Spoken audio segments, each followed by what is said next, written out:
जितनी भी दीवारें हैं उन पर पोस्टर्स चिपके पड़े थे, हर महिला को 2100 रुपये हर महीने। प्राइवेट हो या निजी, 60 साल उससे ऊपर के लोगों को इंश्योरेंस। जी। ये आम आदमी पार्टी के पोस्टर थे और पटे पड़े हैं। ये विज्ञापन, ये वायदे दिल्ली के चुनाव में कितने काम के हैं? देखिए, इसके अलावा और है ही नहीं कुछ इनके काम का। आम आदमी पार्टी के सरकार जब 10 साल रहती है तो अपने काम भी गिनाती है। वो कहती है कि हमने क्या किया है और फिर क्या हम करना चाहते हैं। आप देखिएगा, ये 8-9 साल तक तो शिक्षा, स्वास्थ्य, इंटरनेशनल, नेशनल में कोई भी चीज़ आजकल इंटरनेशनल से कम नहीं होती आम आदमी पार्टी की, उसकी रोज़ कहानी गढ़ा करते थे। आज उस पर किसी पे वोट नहीं मांग रहे हैं। फिर आप देखिएगा, बीच में इन्होंने कहा कि मैं अपनी ईमानदारी पर वोट मांगूंगा, जनता तय करेगी कि मैं कट्टर ईमानदार हूं कि नहीं। इसी पे एक तरीके से स्लोगन दिया था, वो स्लोगन भूल गए। कहीं दिखता है कि कट्टर ईमानदारता पे मेरे को वोट डालिए? तो जो 2-3 बड़ी चीजें हैं ईमानदारी की, विकास की, उनको तो आम आदमी समझिए कि हमें भूलना पड़ेगा। और जो हम लोग बार बार कह रहे थे कि इन्होंने जो 2 चीजें की थी, बिजली मुफ्त करने की और पानी मुफ्त करने की, यही 2 चीजें थी जिस कारण से ये सरकार में आए और जिस कारण से ये सरकार में रहे हैं। और वो इसलिए क्योंकि मुझे याद है एक मीटिंग में शीला जी ने कहा था 2012 में कि मैंने 2024 तक की दिल्ली बना दी है। किसी चीज की आपको 24 तक कमी नहीं पड़ेगी, आप कुछ बनाओ या ना बनाओ। तो ये भी जानते हैं कि इन्हें कोई काम करने की जरूरत नहीं थी, इन्हें 24 के आगे की दिल्ली बनाने की जरूरत नहीं थी, 24 तक ये कर सकते थे। तो जब इनको पता चला कि काम किया नहीं, ईमानदारी का आप ढोंग रच नहीं सकते, तो क्या करें? उन्हीं चीजों को रिपीट करेंगे जिससे इनको सक्सेस मिलती है। वो है किस तरीके से हम लोगों को में सीधे सीधे कोई ना कोई फाइनेंशियल फायदा करें। ठीक है, थोड़ा बहुत करिए, आप काम भी करिए, लेकिन अब उन्हीं चीजों पर आ गए। उस पर 2-1 सवाल तो पड़ते हैं साहब कि 2100 रुपये आज आपने लगा है, तो आप तो 10 साल से थे, 10 साल में आपको नहीं सूझी ये स्कीम? दूसरा, आपने पंजाब में शायद 2 या 2.5 साल पहले कहा था कि महिलाओं को 1200 या 1500, मुझे याद नहीं है क्या फिगर है, मैं तो पंजाब चुनाव में भी था, और बहुत सा परिवर्तन है। जहां हम लोग चुनाव माना जाता था कि कांग्रेस जीत रही है, इस एक चुनावी मुद्दे से आम आदमी पार्टी बहुत आगे वहां पहुंच गई। महिलाओं ने बढ़ चढ़ के उनको वोट दिया। तो 2 साल 2.5 साल आपने पंजाब में क्यों नहीं इंप्लीमेंट किया? वहां तो स्कीम भी नहीं लेकर आए। सवाल तो बनता है ना। और फिर यहां भी चुनाव के 5 दिन पहले फिर आप कहते हैं कि हमने एक संजीवनी स्कीम लेकर आए। बहुत अच्छे। तो अगर मैं 59 साल का हूं तो, अगर मैं 55 साल का हूं तो, देखिए, आप कुछ ऐसी स्कीमें होती हैं जो एज रिलेटेड होती हैं, जैसे पेंशन है, रिटायर हो गए उसके बाद आप मदद कर दो, ठीक है, या जो किसी व्यवस्था से रिलेटेड होती हैं कि आप गरीब को मकान देने की कोशिश करो या आप डेली वेजर्स को परमानेंट करो। स्वास्थ्य ऐसा होता है, वो चाहे 1 साल का बच्चा हो, चाहे 10 साल का हो, चाहे 100 साल का हो, चाहे 80 साल का हो, परिवार को उतना ही प्यारा होता है, उसकी जान का उतना ही इंपॉर्टेंस होती है। उसमें आप कैसे डिस्टिंग्विश कर सकते हैं? सिर्फ इसलिए क्योंकि आपको लग रहा था कि जो हमारे यहां बुजुर्ग महिलाएं हैं, 60 साल की ऊपर हैं, उन्हें शीला जी की दिल्ली याद आ रही है, तो उनको हम कैसे आकर्षित करें? भाई ये मैं नहीं जान सकता। आपकी क्या उम्र है? जो भी होगी 60 से कम होगी। ठीक है। आप कल को भगवान ना करे कभी आप बीमार पड़ जाएं, गंभीरता से बीमार पड़ जाएं, आपका घर अफोर्ड ना कर पाए, तो आप नहीं चाहेंगे सरकार आपके बगल में आके खड़ी हो? आपकी भी तो वही अपेक्षा है, आप भी तो वोटर हैं। आपने क्या गलत कर दिया कि आपको उस संजीवनी की मदद ना मिले? इसमें भी आप डिस्क्रिमिनेट करते हैं और डिस्टिंग्विश करते हैं। तो बहुत ही आप करिए, सबके लिए करिए ना संजीवनी स्कीम। संदीप जी, कोई कारण तो है कि 2 दफा से यह पार्टी इतनी प्रचंड जीत के साथ आ रही है, सरकार बन रही है, तीसरी बार, मतलब आप 15 में भी, 20 में भी, अब 25 में चुनाव होने जा रहे हैं। फर्ज कीजिए कि आप नहीं मानते हैं कि पानी बिजली जो है ना वो एक भुलावा छलावा है। वो कहते हैं कि मेरा सबसे बड़ा योगदान दिल्ली के लोगों को यही रहा है, उसके आधार पर हमने जीत हासिल की। ठीक है। स्कूलों की हालत हमने बहुत बेहतर की। हमने हेल्थ सेक्टर में जो मोहल्ला क्लिनिक है उसके जरिए 565 के आसपास मोहल्ला क्लिनिक है। वो दावा कहते हैं कि 60,000 लोग रोज इलाज कराने के लिए आते हैं, 2 से 2.25 करोड़ लोग सालाना अपना ट्रीटमेंट करवाते हैं।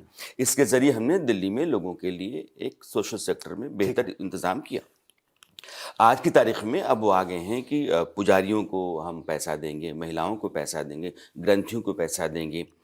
अब ये स्थितियां जो हैं, चूंकि पॉपुलस मेजर्स होते हैं, लाजमी तौर पर वोट का आधार होता है, ये लाजमी होता है। हाँ, तो आपके पास से काट नहीं है, तो सिवाय इसके कि हम कह पाए कि गलत है, ये गलत है, क्या इससे जीत जाएंगे आप? नहीं, हम तो अपना लाएंगे ना, हमारा मैनिफेस्टो भी तो आएगा। हमने कब कहा कि हम नहीं करेंगे? अभी 7-8 दिन पहले हमारा मैनिफेस्टो आ जाता, दुर्भाग्य से डॉक्टर मनमोहन सिंह जी की मृत्यु हो गई, इसलिए हमको वेट करना पड़ा। 2-4 दिन इंतजार करिए। लेकिन मेरा इस सरकार से एक चीज है, मैं आपसे आज चैलेंज करता हूं इस सरकार को, अगर सच्ची में आपकी मोहल्ला क्लिनिक इतनी पॉपुलर है, आपके स्कूल इतने अच्छे हैं, मैं कहता हूं अनाउंस कर दीजिए कि मैं सब्सिडी नहीं दूंगा, तब देखें जीतते हैं कि नहीं। आइए ना, खड़े उतरिए ना अपने मापदंड पे। कि आपको लगता है कि सब्सिडी के कारण हम के अलग कारण से जीत रहे हैं, तो मैं कहता हूं केजरीवाल साहब कह दें कि हमें कोई स्कीम नहीं करेंगे, तब जीत के दिखाओ। हमने तो बिना सब्सिडी के भी जीती ना दिल्ली। जब 60% चोरी होती थी, उसको हम जब 10% पे लाए तो लोगों के अंदर में कोलाहल तो मचा। आज खुद इनकी वेबसाइट कहती है दिल्ली सरकार की, आप उसकी वेबसाइट देखिएगा, मैं उसका कागज आपको दिखा दूंगा। ये 2017-18 की वेबसाइट है, इसमें मनीष जी की फोटो लगी है कि 2002 के रिफॉर्म्स के कारण आज बिजली की स्थिति वो है जो है। और हमने पिछले 10 साल में 30,000 करोड़ रुपया सेव किया है। 3,000 करोड़ रुपया सालाना सेव हुआ, वो आप 2-2.5 हजार करोड़ रुपया सब्सिडी में दे रहे हो। आपने केवल सब्सिडी इधर से निकाल के इधर की। हमने तो उस बदलाव में, जहां दिल्ली में वो एक जगह मीटर नहीं लगता था, लोगों के घर मीटर लगवा के, जिस व्यक्ति को 2 रुपए देने की आदत नहीं थी, उससे सम्मान से उसको बिजली दी और उससे मीटर का बिल पे करवाए, तब भी हम सरकार जीते ना। ठीक है, 13 में कुछ माहौल ऐसा बना, मैं आपको आज भी बताता हूं, 13 में अगर वो जो भ्रष्टाचार का उसका माहौल ना बना होता तो उस समय कोई फ्री बिजली फ्री पानी नहीं काम करता। हम लोग कमजोर हो गए, उस पर इनके वायदे आ गए जो लोगों को आकर्षण का एक तरीके से स्रोत बने। कहता हूं ना, लड़ लो ना चुनाव। आप जिसको विकास कह रहे हो आपका, उस मुद्दों पर चुनाव लड़के दिखाओ। और उसमें भी क्या हुआ है स्कूल में, क्या हुआ है कॉलेज में, क्या हुआ है इनके मोहल्ला क्लिनिक्स में, या क्या हुआ अस्पतालों में, वो अगर आप कभी मौका देंगे तो आंकड़ों में मैं उस क्लेम को तो ध्वस्त कर सकता हूं कि उनमें क्रांतिकारी परिवर्तन नहीं हुआ। उनमें केवल जो कांग्रेस की सरकार ने काम किया उसकी एडिशनैलिटी में काम हुआ। वो सामान्य काम तो हर आदमी करेगा। आप और मैं भी कल को मुख्यमंत्री बन जाएंगे तो उतनी तो सरकार की गति होती है, उतना तो काम होता ही रहता है।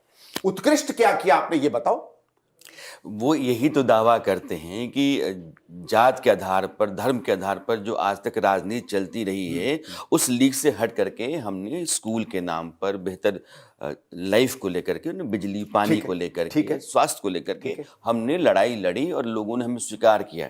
यानी कि पारंपरिक राजनीति से अलग हट करके हमने जो रास्ता दिखाया, हमने जो रास्ता अपनाया है, लोग उसको पसंद कर रहे हैं। यही कारण है कि दिल्ली में है और पंजाब में भी। ये कहते हैं साहब हमने स्कूल पहले बहुत अच्छे कर दिए, ठीक है, वो 2008 से अच्छे हो रहे हैं। मैं आपको कुछ ऐसी तस्वीरें दिखाता हूं, आप उन तस्वीरों को अगर देखेंगे, अगर मैं ये नहीं बताऊं कि 2008-10 की है, तो आप मुझे कहेंगे ये केजरीवाल के स्कूल हैं, क्योंकि ये तो काम तब से शुरू हो गया था। मेरे लैपटॉप पर है, मैं आपको दिखा दूंगा, चाहे तो अपने दर्शकों को दिखा दीजिएगा जी। इतना ज्यादा क्रांतिकारी परिवर्तन हुआ, लेकिन तब की स्थिति बिल्कुल अलग थी। 1998-99 में जब स्कूल मिले थे, उस समय केवल 800 के करीब स्कूल थे। शीला जी ने उसको बढ़ाकर 1020 किया, ये 1040 ही कर पाए हैं। 150 के करीब नए स्कूल हुए, पर उन पुराने स्कूलों में भी 100 से ज्यादा टेंट में चलते थे और पोटा केबिन में चलते थे। उन सब का परिवर्तन किया। और इनका मैं एक झूठ आपको बता देता हूं, आपने देखा होगा मनीष सिसोदिया ने जेल जाने के पहले कहा था कि मैंने टेंटेड स्कूल्स को टैलेंटेड स्कूल बनाया है। इनकी एक वो प्रिंट आउट भी मेरे पास है, पेपरों में भी आया था। तो हमने कहा साहब बहुत अच्छा है। वही 2020 में हमने एक आरटीआई लगाया। आरटीआई में कहा कि 2015 में जब इनकी सरकार आई थी, ठीक है, मानी चलो 14 छोड़ दीजिए, तब तो उनके पास 45 दिन थे, तो इन पे ब्लेम नहीं कर सकते काम किया कि नहीं किया। उस समय तक कितने टेंटेड स्कूल थे जो इनको मिले। इन्हीं की सरकार की आरटीआई कहती है 0, एक भी नहीं।